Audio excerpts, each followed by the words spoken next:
Hi, I'm Sarah, and a couple weeks ago we bought a jewelry jar packed with vintage costume jewelry, and I think we paid about $20 for it, although we bought a whole lot of other furniture and stuff at the same time, so we may have paid a little less, I can't remember. I thought we'd open it up together and see what's inside.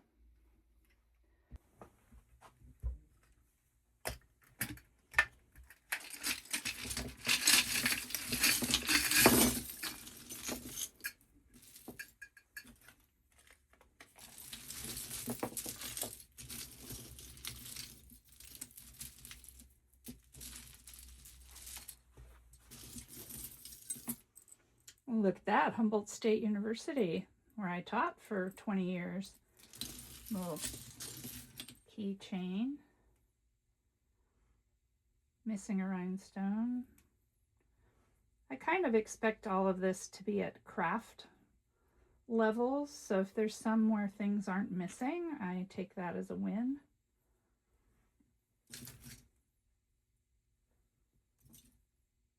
I like these 60s gold tone ring pins. They're so common, but I don't know, there's something about them nostalgic for me, although I was not an adult in the 60s. Class of 1988.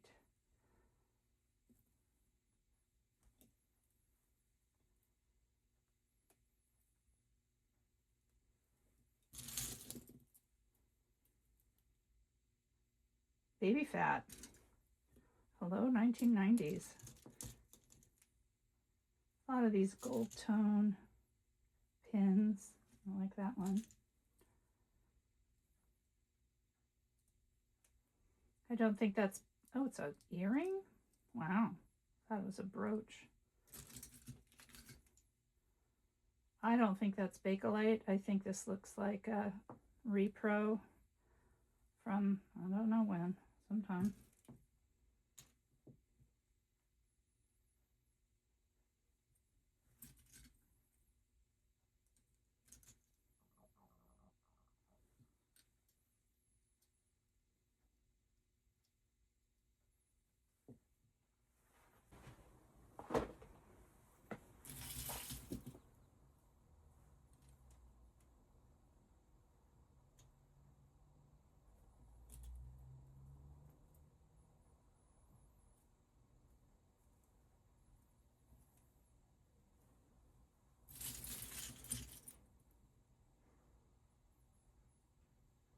That's pretty great. It's missing a whole bunch of little rhinestones, but that's pretty cool.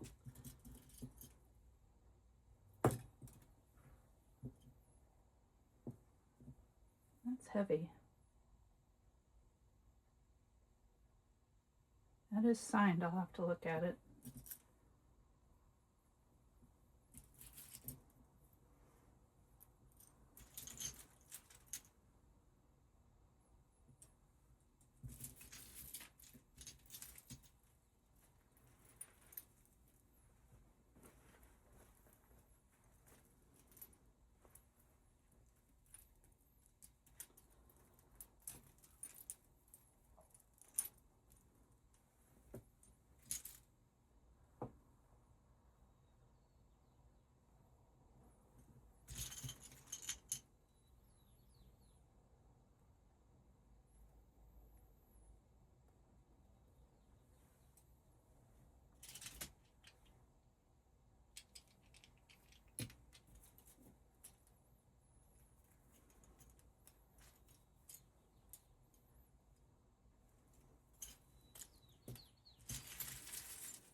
This chain is interesting.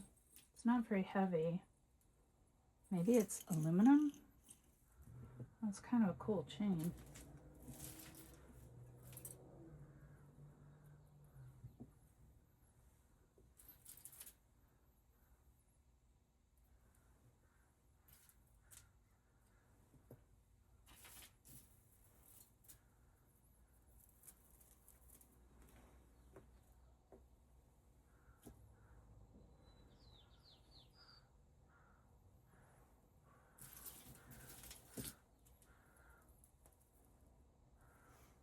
This feels really nice, actually.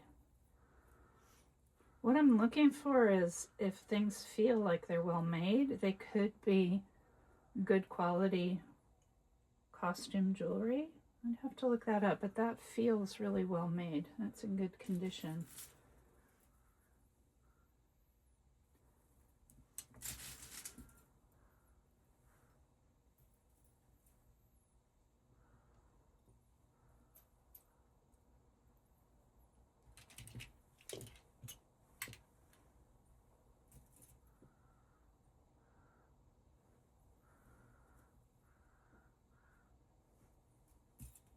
This all looks like howlite or fake turquoise.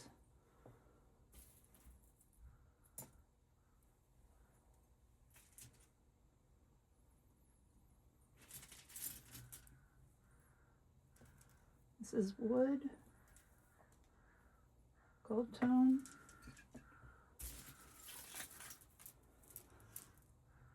This looks like howlite or even just plastic. Pretty colored. I don't know what these called, but they're like little ball rhinestone things. Earrings. Oh, here's the other one of these. So if I ever want to wear pigs with bow ties, it looks like Sculpey or Fimo clay. These look like dyed turquoise or maybe howlite.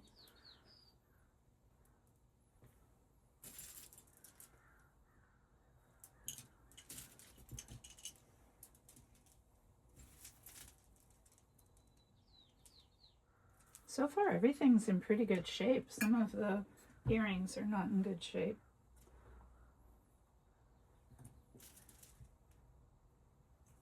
Little beaded earring.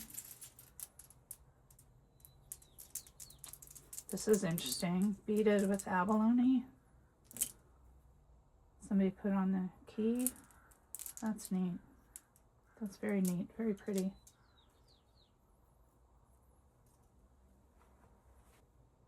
I guess there were a lot of people from the class of 1988. What is that? Scarecrow? That is strange. It's good. Oh, no witch, so maybe it is Wizard of Oz.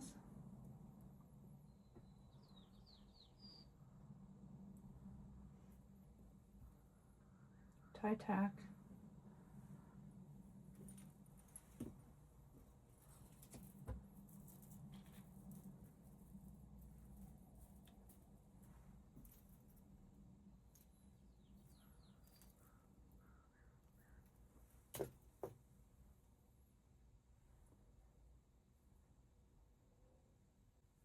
That is weird. Little elephant with a penny.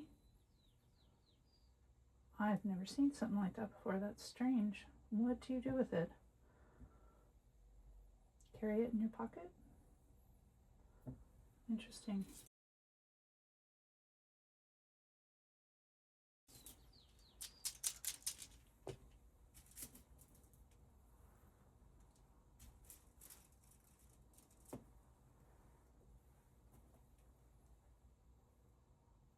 Chico's.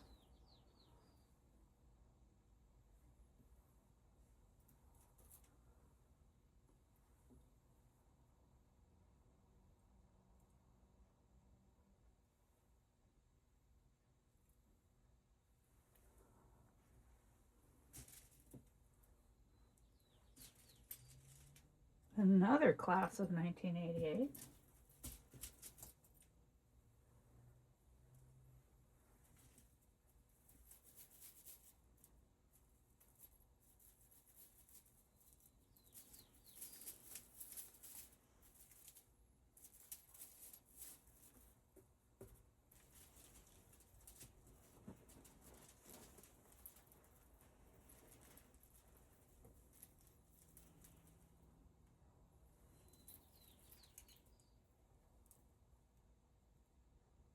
Monet. Ding, ding, ding, ding. That That looks very 70s, maybe 80s, really long. That's a win right there. Here's this other Chico's earring. Those are pretty. Those are not sterling, but they're pretty. Little chip shell of some kind. Looks like a choker, maybe. Pretty short, 16 maybe.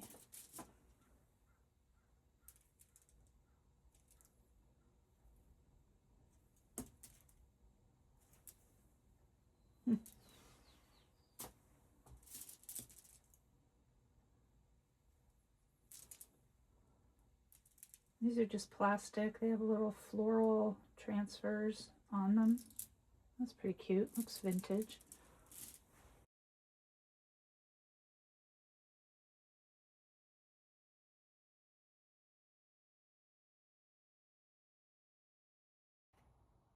I've done a lot of research online, done visual searches, so thought I'd let you know what I found out. These are the pieces that are worth the most in the whole pile and that they aren't damaged in any way. This is definitely a Victorian brooch. Unfortunately, it's missing a rhinestone right there. And I don't know if you know, but one of the ways you can tell if something's old or not, or how old it might be, is that you check the clasp, and this doesn't have a safety clasp, which we're familiar with, that you put it in and then turn it and it locks it.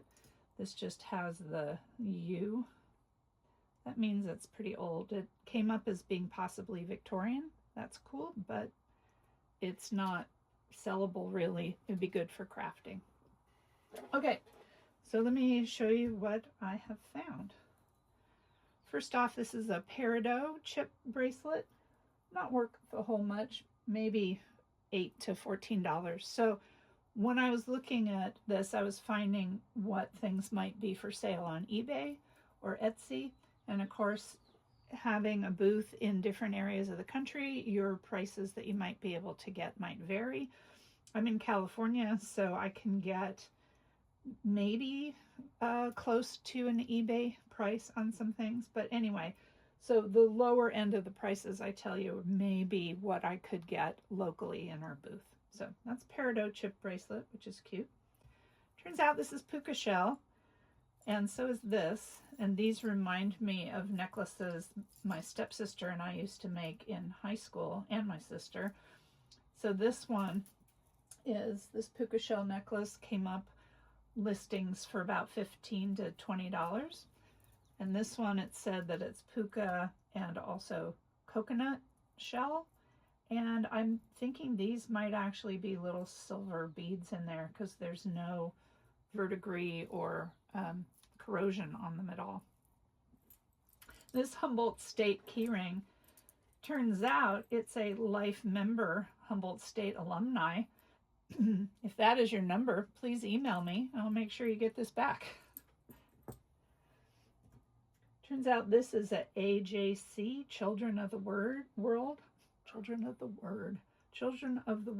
brooch. Found listings anywhere from $8 to $30.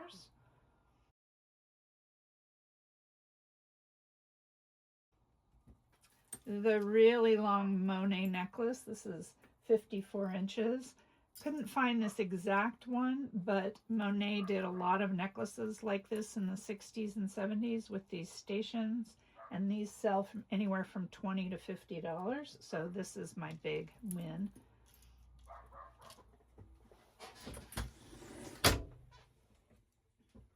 Close the window, maybe you can't hear the dog. Turns out this floral print on these plastic beads, there's little flowers and other little things, different flowers. I can't really tell what flowers they are. Anyway, this came up listing as anywhere from $5 to $20. That was interesting, unexpected. Couldn't find this listing in particular, but it's a very cute owl gold tone pin. So I might be able to sell it for $4 to $6. This is definitely howlite and not worth very much, so dyed to look like turquoise. And then these dangles are very similar. They almost make a matched set. So it's not real turquoise, but it is in good condition. And, you know, maybe I could sell it with the earrings for, I don't know, $10 or so. This double heart pendant, turns out it's Danecraft, and that's what's signed right here. And there were listings for this anywhere between $6 to $15.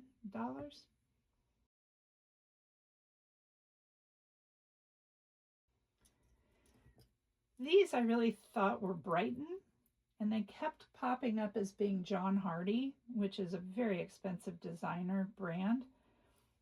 And I couldn't find this exact thing. I could find very similar things, but not with this exact hook on it. These aren't marked 925. They aren't marked John Hardy, but they're nice quality, so I'm still guessing that they're Brighton.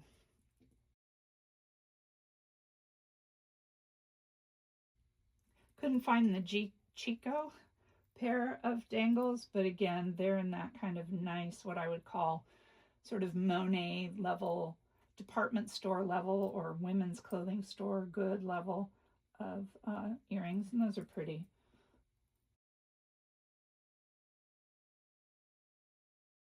It turns out this hummingbird pin is Avon. It says right there. And these sell from anywhere between $12 to $22.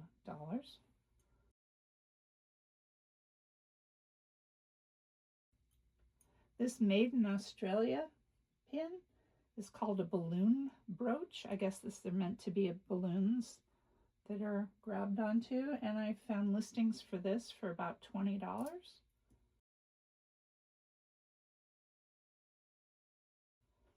This nice little cameo, similar ones I saw for about $10 to $15.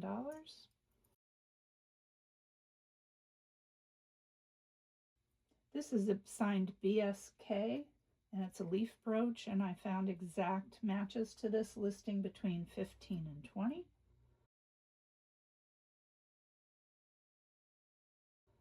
This little witch is also Avon, and she sells for about $6 to $10 to $12.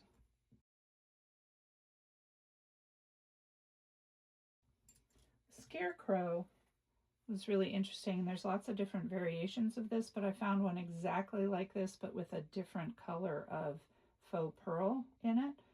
And this sells for around $12.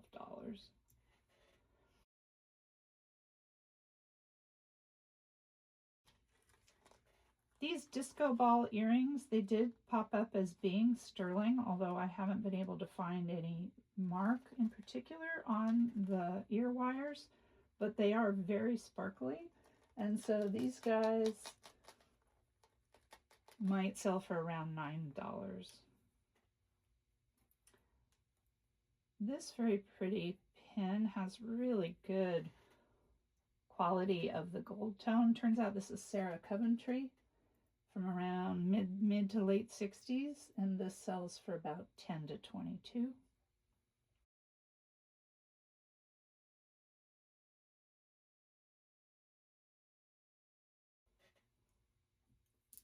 I did find out that this is just a lucky coin, the elephant with the coin stuck in it. I found one listing that just had a Canadian penny stuck in there, but it's not a brooch. It doesn't look like there's anything broken off of it. So my guess is it's just something you carry in your pocket or just have.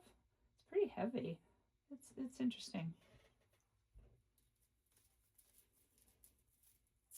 This chain bronze bracelet listing between $10 and $20.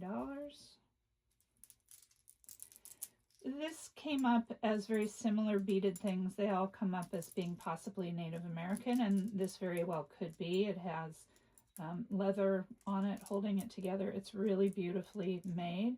The abalone pieces are really, really pretty. So it's more than possible that that's the case, but all I really know about it is that it's really beautifully made and very, very pretty.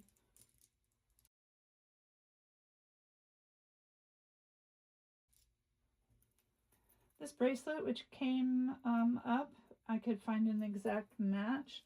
And this was about, let me look at my list here, around $10 listing.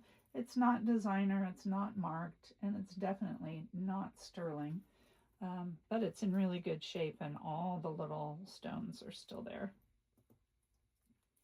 This was the other necklace that I was really interested in because just from the way it feels, you can tell it's really well made. And these are really beautiful clasp and a little, I don't know, like a little pine cone thing made out of the chain, the tube mesh hanging from the end, but I don't find any maker's mark at all. It's 16 to 18 inches, and I found similar things to be anywhere from like $8 to $15 to $30. It just really depends. I'm probably going to keep this because I've been wearing a lot of copper necklaces, and this would layer with those really well. And it just feels so good.